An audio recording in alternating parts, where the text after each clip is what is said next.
dito na tayo sa daan patungo sa Divine Mercy Parish. So, dito sa Biluso sila. Ayan, ito yung way niya papunta doon.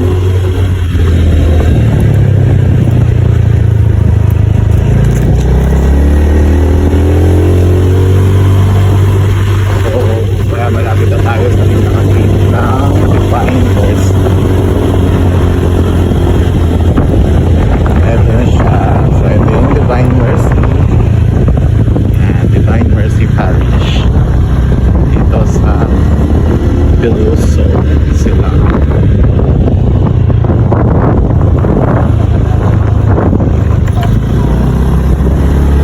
Welcome back, guys. So, nandito tayo ngayon sa Divine Mercy Parish dito sa Biluso Silang. Dahil first Friday of the month ngayon ay nagsimba tayo ngayon dito sa Divine Mercy Parish sa Biluso. Kaya every first Friday kasi talaga napunta ako dito. Start noong 2022. Kung hindi ako nagkakamali ay October o November ako nag-start magsimba lagi dito every first Friday of the month. So ayan, ngayon ay March 1. Friday ngayon, sakto tumapat siya ng Friday, kaya nandito tayo ngayon. Unang buwan ng Marso, ay unang araw ng Marso, sorry, unang buwan. So unang araw ng Marso, at yan, dito tayo ngayon sa Divine Mercy. So guys, ayan. So may mga video din ako na ililibot ko kayo dito sa loob ng Divine Mercy.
Magbibisita iglesia po dito sa Divine Mercy sa Biluso Silang.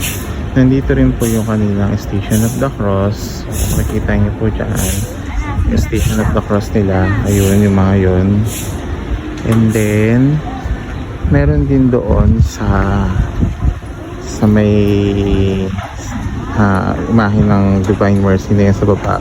Sa paligid nun meron ding Station of the Cross, kaya pwede kayo din mag-Station of the Cross, at dito din pwede rin kayo mag-Station of the Cross para sa mga magbibisita iglesia po dyan sa mga dadating na araw ngayong Holy Week. Man ay papunta naman sa himlayan ng Pastol. So ayan, may makikita kayong si Jesus na natutulog sa mga pupa, at yung parang maliit na chapel na yun. Ayan. And then, itong daang ito, papunta naman siya dun nga sa himlayan ng pastol. So, yung mga paring namatay ay may mga nakahimlay po dyan sa ilalim po ng simbahan. So, ito po siya, ito po yung daan papunta din doon. Then sa loob po ng simbahan, meron din naman po daan. Pero kung dito naman po sa labas, ito po yung daan papunta po doon. So ayan po yung tagiliran ng simbahan ng Divine Mercy. Ito yung sinasabi ko kanina na chapel na maliit lang. Pero dito magmimisa din siguro sila. Hindi ko pa alam kasi hindi pa ako nakaka-attend ng kung nakakapag-misa sila dito. Pero may mga upuan at meron din naman lamesa. Ayan.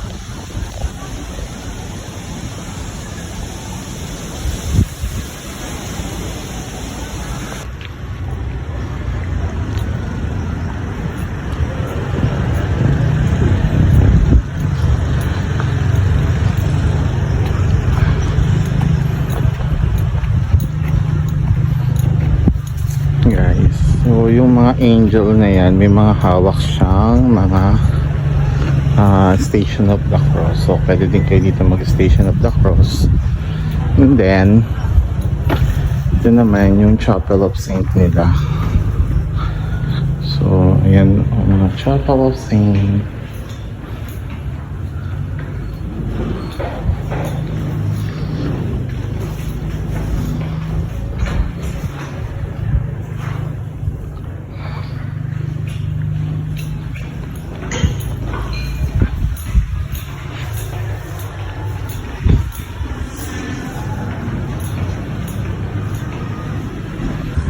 So ngayon naman nandito tayo sa taas. Makikita niyo yung view sa baba. Ayun yung simbahan. Tapos ito yung ating Divine Mercy. Ayan guys. Ang lawak niya oh. Yung ganda ng simbahan dito.